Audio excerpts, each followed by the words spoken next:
I was humiliated live when my husband chose gaming over me, filmed my private betrayal, locked me out half naked, and let the internet turn my life into entertainment.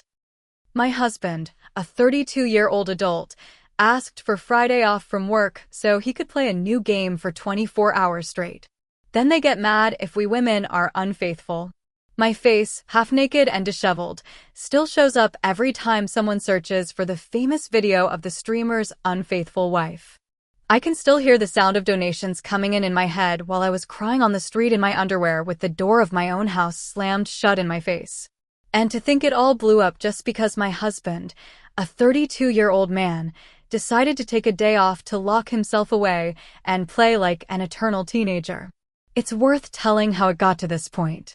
From the beginning, I thought it was ridiculous. Andres, an engineer with a good salary, a man who should already be thinking about promotions and investments, went to his boss to ask for Friday off because a new game was coming out, one of those fantasy ones with swords and monsters. When he told me, he said it with an excitement I hadn't seen in him for years, but not for me, not for our marriage, but for his blessed game.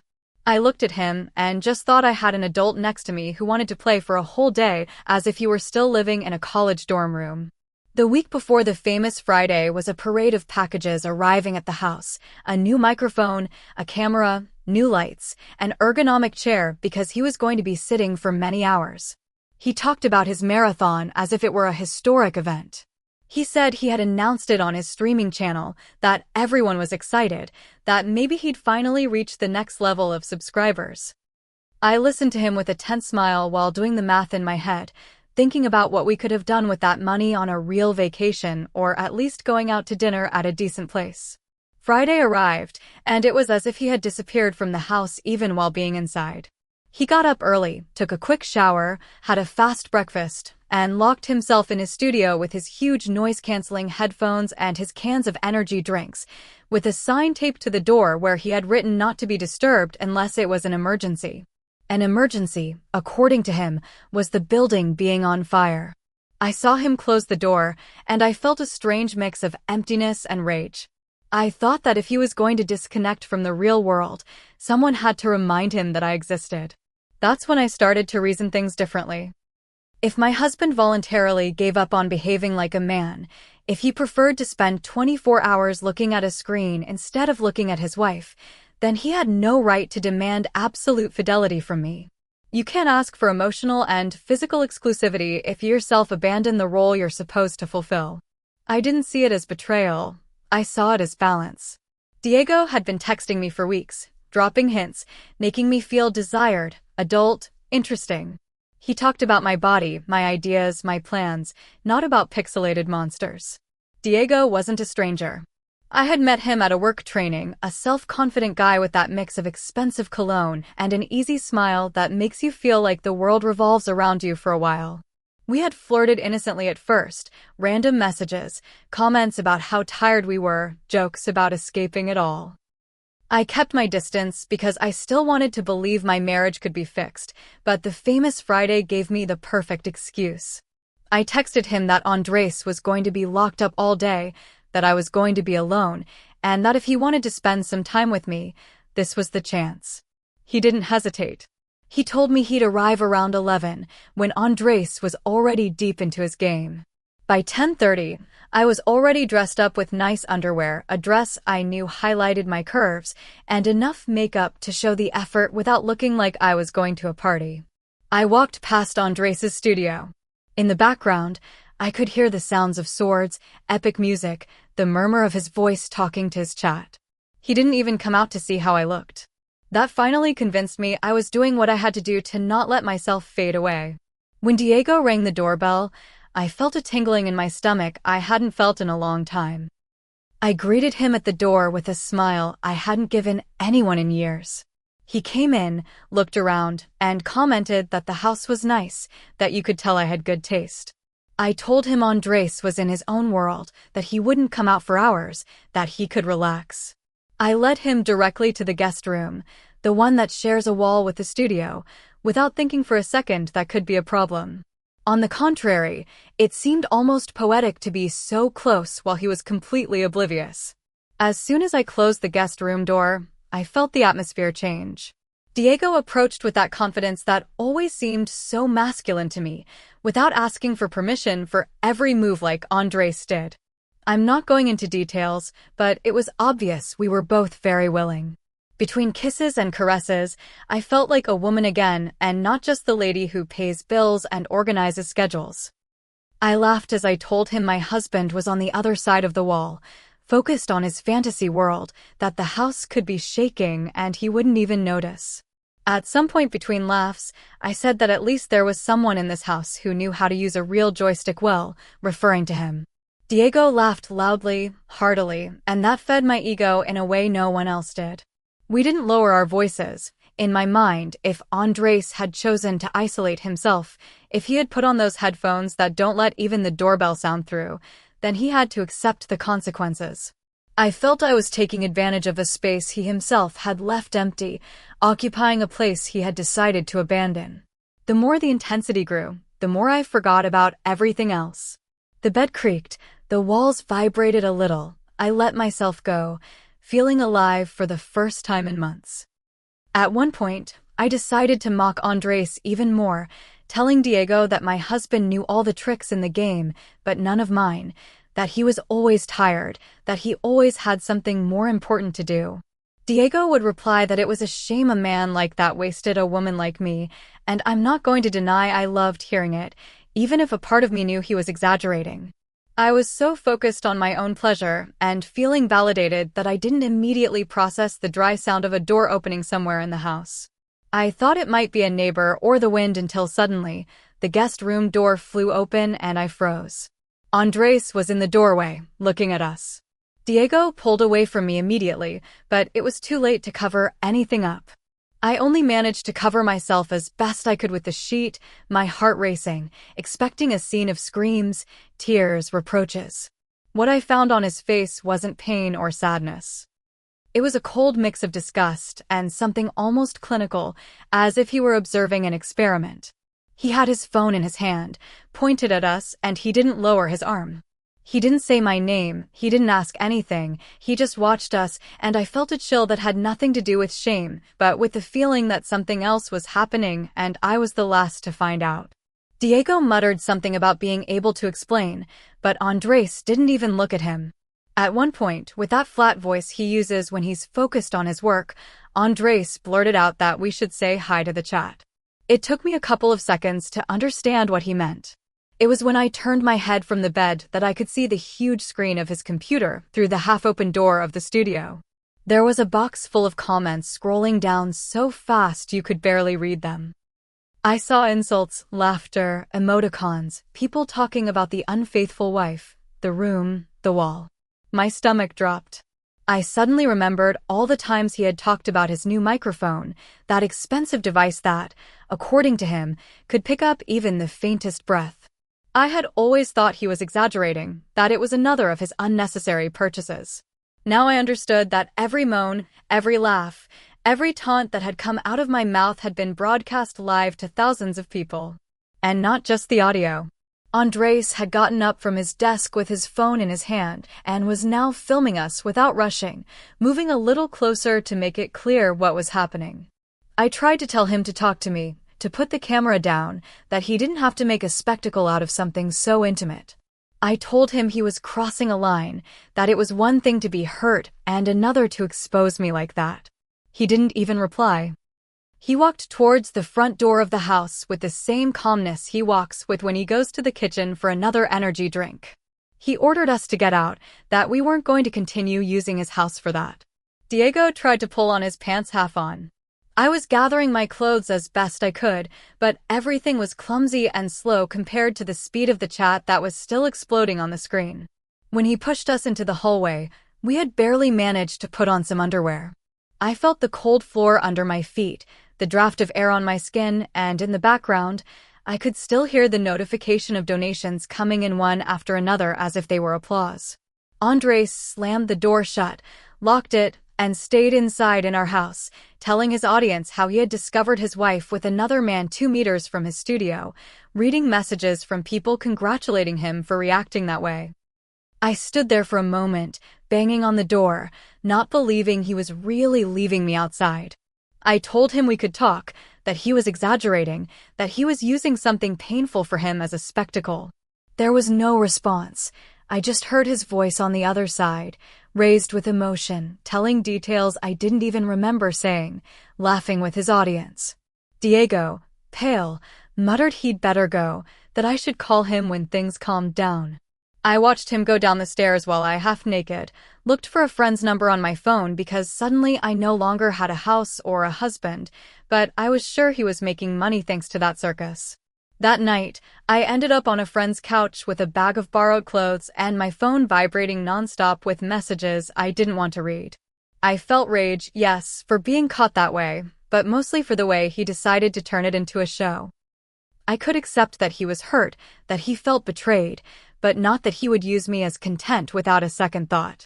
While he was in his house, in our bed, reading donations and new subscriptions, I was having to justify myself to someone so they'd let me sleep in their living room. And in my head, far from feeling guilty, the only thing I thought was that none of this would have happened if he had behaved like an adult and not like a child glued to a console. Update 1. The next day, when I finally dared to look at my phone calmly, I understood the magnitude of what had happened. It wasn't just Andres' live stream with his usual audience. There were clips everywhere. People had cut out the exact moments when my voice could be heard from the other side of the wall, my laughter, my comments about him, the sound of the bed. They had subtitled, edited, and added dramatic music. The videos were circulating on various platforms, racking up millions of views. Suddenly, I wasn't just Camila. I was the streamer's unfaithful wife. At my friend's house, they watched the videos with a mix of morbid curiosity and secondhand embarrassment. One of them even blurted out that she had never seen so much social media buzz for someone she knew in real life. I didn't know whether to cry, scream, or just turn everything off, but turning off my phone wasn't going to make anything disappear. So, I took a deep breath and started to view it all as if it were someone else's case, almost professionally. I watched the numbers grow, the comments, the number of people who had subscribed to Andres' channel since the night before. He himself posted screenshots thanking them for the support, saying the community had saved him during a difficult time. That's when something clicked in my head. I was being insulted from all angles, yes, but at the same time, it was my voice that was filling his pockets. That broadcast had become historic for his channel, not because of his gaming skills, but because of the scandal that erupted from the guest room. If I hadn't been there, if that episode hadn't happened, that day would have been just another gaming marathon, perhaps with a peak in viewership, but nothing compared to what I was seeing on the screen. I started doing calculations. I remembered figures he himself had mentioned before about how much subscriptions, donations, and advertising paid.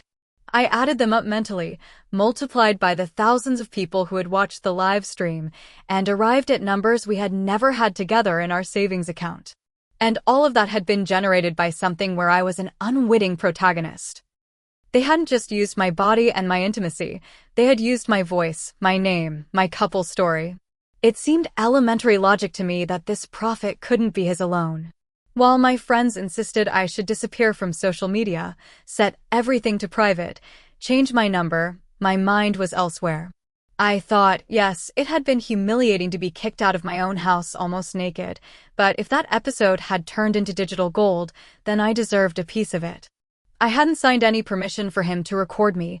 I hadn't authorized him to broadcast my sounds, my comments. He decided to do it all on his own, and on top of that, he was being rewarded for it. The more I analyzed it, the less I felt like a victim, and the more I saw myself as the key piece of a product that others were exploiting. Technically, I was part of the content. Without me, that live stream would have been just one among many. I started repeating a phrase in my head: if my life became a show, at least they should pay me. It sounded simple. Andres was monetizing a situation where I was the center, and I was sleeping on a borrowed couch in yesterday's clothes. There was no balance. That night, lying on the couch, watching the light from the screen illuminate the living room ceiling as notifications continued to pop up, I made a decision. I wasn't going to stand by and watch him get rich off something that involved me in that way. I could see many nuances in what happened, but the hard fact was that he was using my image and my intimacy to grow his channel. I decided that if the world moved by contracts and rights, I was going to play by those same rules. Update 2.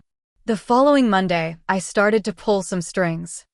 I wrote to an acquaintance who worked at a law firm and asked her to recommend someone serious, someone who knew about media and image rights issues. I didn't want any cheap lawyer just looking to get on TV.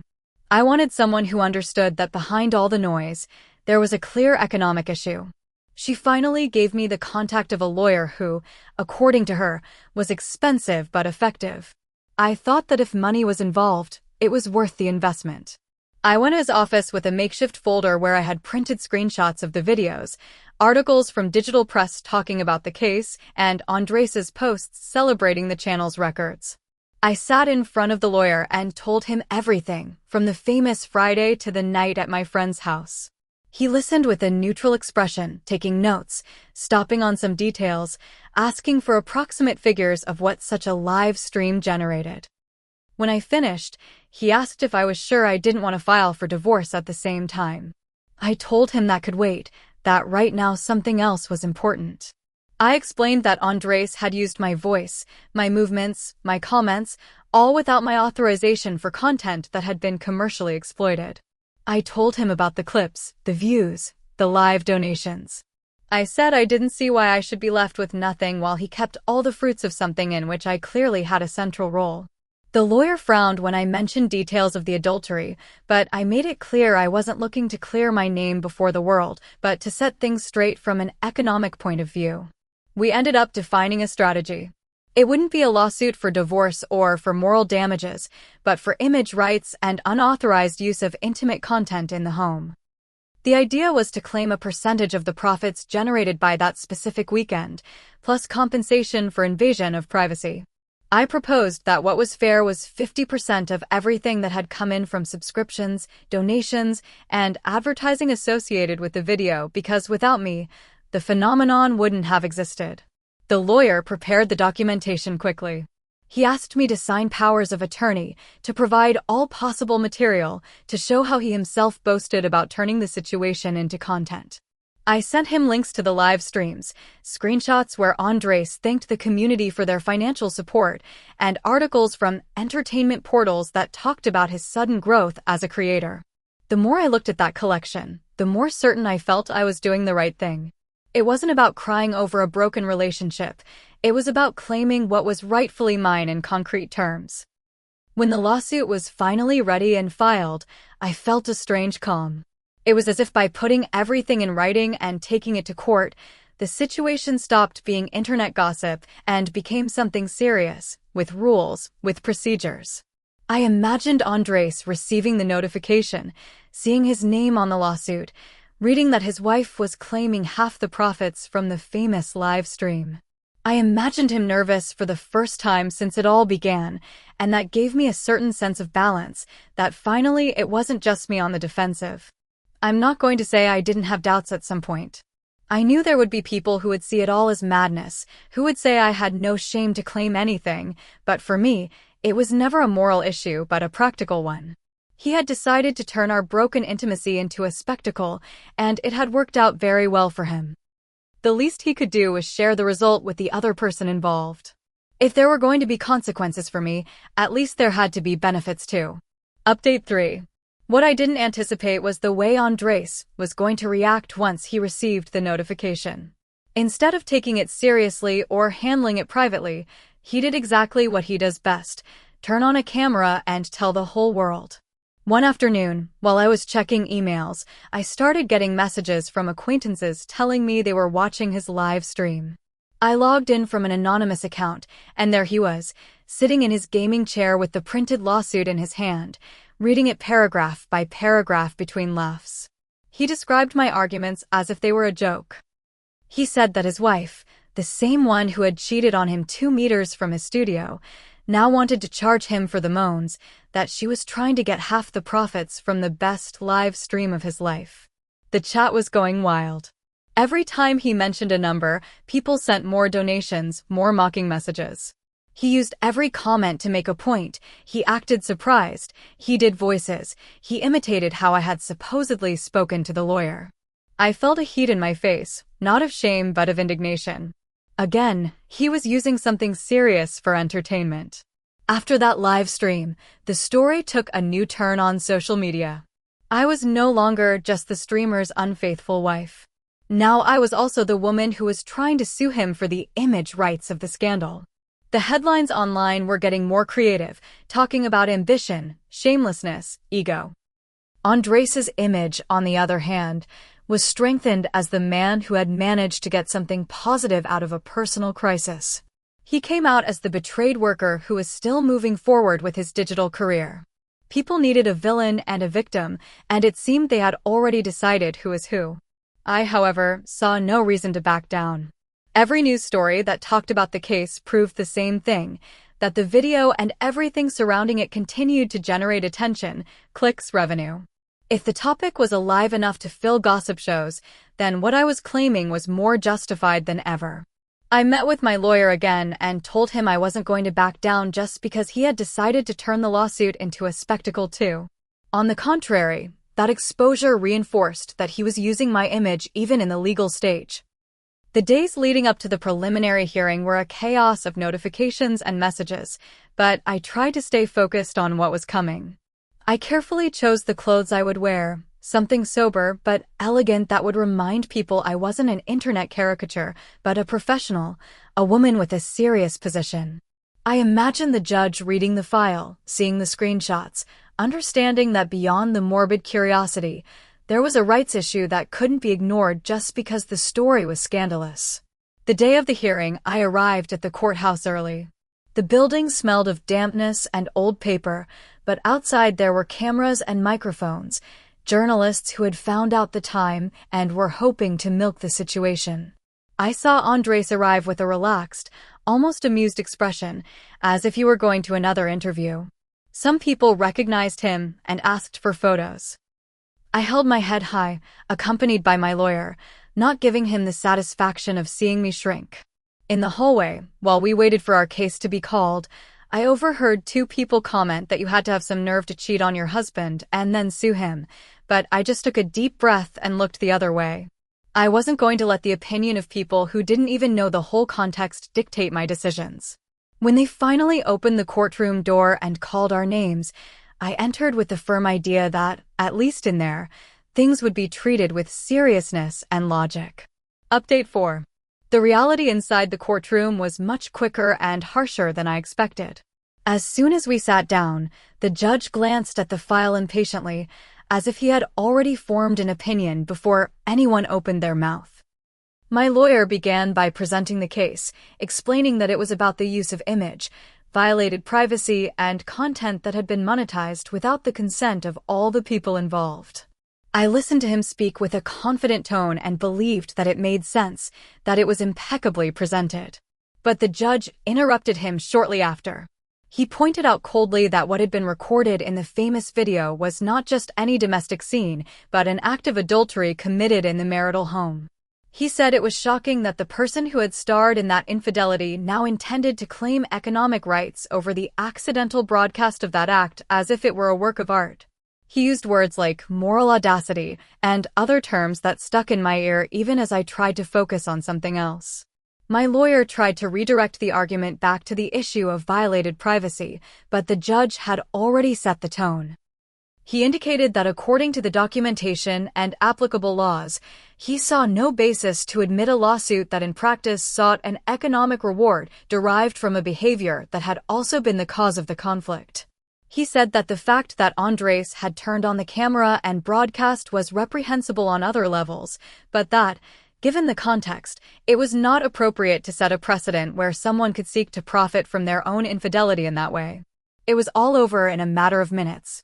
The lawsuit was dismissed without even moving to a deeper stage of analysis. The judge ordered the case to be closed and ended the hearing. I sat there for a second, still trying to process that everything we had prepared had been for nothing. Andres, on the other hand, stood up with a smile he didn't try to hide.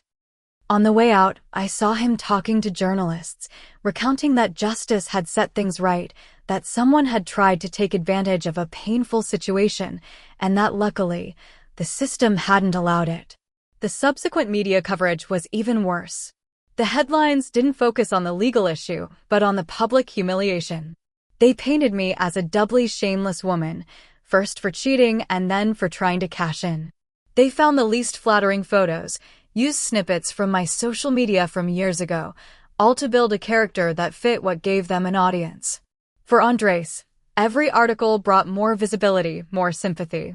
He continued to gain followers, invitations to podcasts, interviews where he repeated the story with slight variations depending on the show's tone. The truly serious part came a few days later when I received an email from the board of directors of Santa Maria School, where I worked as the general director. It was a religious institution with a very strict code of ethics, but until that moment, I had managed to separate my professional life from any personal turmoil quite well. The message summoned me to an extraordinary meeting to discuss an urgent matter related to my conduct and the school's image. I didn't need any more details to know what they were referring to. At the meeting, the board members already had printed some articles about the case, screenshots of the videos, even comments taken from social media. They spoke in low voices among themselves, but I could hear words like scandal, example for the students, institutional reputation. I tried to explain that it had all been a personal matter that had gotten out of hand due to Andres's exposure, that my performance as director had never been questioned, that the school's evaluations and results were there to prove it. They, however, insisted that in an institution of that type, they couldn't so easily separate private life from public life, especially when it had become such a notorious case. They said that the position of general director demanded irreproachable conduct outside of work hours as well, and that what had happened, combined with the media trial, made it impossible to maintain my continuity without putting the school's image at risk. They didn't make a decision that same day. They said they would review it calmly, but I already knew it was just a matter of time before the cord snapped on my end. Update 5. The official notification of my dismissal arrived less than a month later, a cold document full of legal paragraphs that spoke of public immoral conduct, of a notorious scandal, of breaching professional ethics clauses that I myself had signed years ago. Not only was I removed from the position of general director, but they also mentioned consequences for my seniority and certain future benefits, including a pension I had taken for granted. From one day to the next, everything I had built on a professional level completely crumbled. I tried to appeal, to meet with the board again, to argue that they were exaggerating, that they were letting a digital lynching dictate the school's internal policy, but the decision was already made. They told me they regretted the situation, that they recognized my work in other aspects, but that the circumstances were what they were and they had to protect the institution. They talked about concerned parents, about comments in chat groups, about the difficulty of defending the director remaining in her position when her name was associated with that type of content every time it was searched online. From there, a silent pilgrimage through the offices of other schools and educational institutions began. In every interview, at first, everything seemed fine. They saw my experience, my achievements, my projects, but all it took was for someone to type my name into a search engine for the atmosphere to change. The awkward glances, the tense smiles, the diplomatic excuses began. Some didn't even bother to hide it. They'd ask directly if I was the woman from the video. Obviously, none of those interviews ended in a real job offer. The education sector is much smaller than it seems when you're inside. Emails circulate, stories get bigger, people come to an agreement without needing to sit at the same table. I began to understand that it wasn't just a specific problem with Santa Maria School, but that I was practically blacklisted in the entire circuit. No one wanted to carry the media weight of being associated with the viral director of the gamer scandal. My years of work, my results, my projects didn't matter. Everything was buried under the same headline. Without a stable job and without an income to match my expenses, I had no choice but to move back to my parents' house. They took me in, of course, but it wasn't easy to go from being the independent professional who sends money home to being the adult daughter sleeping in her childhood room. It has a bitter taste. Arguments were frequent. They didn't fully understand how it had gotten to this point. Although I tried to explain it in my own way, I wasn't willing to endure endless sermons when all I needed was to reorganize my life. With Diego, things fizzled out faster than I would have liked to admit. During the first few weeks, he still texted me, asking how the legal matter was going, hinting at travel plans if everything went well. But as soon as it became known that the lawsuit had been dismissed, and it was clear that not a single cent would come to me from that scandal, his messages started to become less frequent. Eventually, he stopped replying. It was evident that what he was interested in wasn't exactly building a life with me, and that the prospect of getting some money out of the situation had weighed more heavily than he would have admitted. Sometimes, out of curiosity or a strange kind of masochism, I log into Andres' channel from a fake account. I see him sitting in the same chair with new lights, better equipment, more confident than ever in front of the camera. Every now and then, he retells the story of how he discovered his wife with another man in the guest room, now with added anecdotes, with jokes he has polished over time. He even has related merchandise, phrases, and drawings that people buy as if it were an inside joke shared by everyone. I watch him as he thanks new subscribers, as he talks about how that episode changed his life and propelled him as a content creator. And I can't help but do the mental math again, adding up, imagining how much money has continued to roll in thanks to a story where I'm still a central piece, even though I'm now hidden behind an alias in the chat. He found a way to turn everything into a platform for growth, while I'm still trying to get a resume that doesn't end up in the trash because of the same thing. I don't have a perfect solution or a master plan yet. I just know that I'm not going to spend the rest of my life apologizing for a mistake that others have managed to turn into their gold mine. If the system works like this, I'll find a way to reposition myself, to use all this to my advantage somehow. I'm not sure how yet, but I'm also not willing to accept that this is the final version of my life just because it suits others to keep it that way.